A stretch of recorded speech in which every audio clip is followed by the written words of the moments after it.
ഇനി നമുക്ക് button hole stitch വെച്ചിട്ട് എങ്ങനെയാണ് സ്റ്റോൺ ചെയിൻ ഫിക്സ് ചെയ്യുന്നതെന്ന് നോക്കാം. നമ്മൾ ആദ്യം സ്റ്റോൺ ചെയിനിൻ്റെ ഫസ്റ്റ് സ്റ്റോൺ കഴിഞ്ഞുള്ള ഗ്യാപ്പിൽ ഒരു ചെയിൻ എടുക്കാം. എന്നിട്ട് അതിൻ്റെ തൊട്ട് മുകളിലോട്ട് പോവാം. അവിടെ ഒരു ചെയിൻ എടുക്കുക. എന്നിട്ട് താഴോട്ട് വലിച്ചടുപ്പിക്കുക.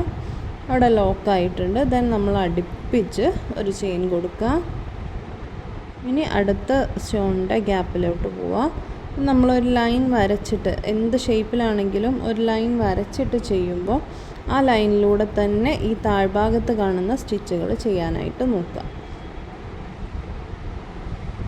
ഇവിടെ നമുക്ക് ലോക്ക് ചെയ്തുകൊണ്ടും ചെയ്യാം, ലോക്ക് ചെയ്യാതെയും ചെയ്യാം. ഞാൻ കാണിച്ചു തരാം. നമ്മളിപ്പോൾ ആദ്യം ചെയ്തത് ലോക്ക് ചെയ്തിട്ടാണ്.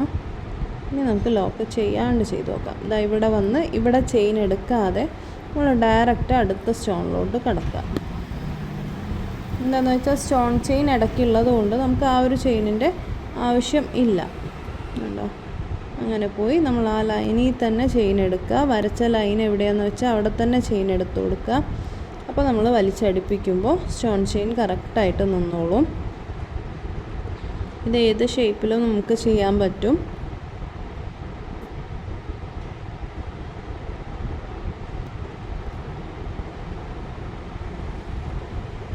കോർണേഴ്സ് അല്ലെങ്കിൽ എന്തെങ്കിലും ക്രോസ് ചെയ്യുന്ന രീതിയിലൊക്കെ വരുമ്പോൾ അവിടെ വെച്ച് കട്ട് ചെയ്തേച്ചും വേണം നമുക്ക് സ്റ്റോൺ ചെയിൻ ചെയ്യാനായിട്ട്. തുടക്കത്തിൽ നിങ്ങൾ ചെയ്യുമ്പോൾ ഒട്ടിച്ച് വെച്ച് ചെയ്യുന്നതായിരിക്കും നല്ലത്. അതാകുമ്പോൾ നീങ്ങി പോവത്തില്ല. അല്ലാതെയും ചെയ്യാം.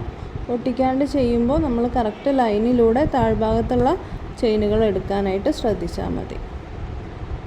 ഇങ്ങനെ കംപ്ലീറ്റ് ചെയ്തിട്ട് താഴ്ഭാഗത്ത് വന്ന് എൻഡ് ലോക്ക് ഇടുകയാണ് വേണ്ടത്.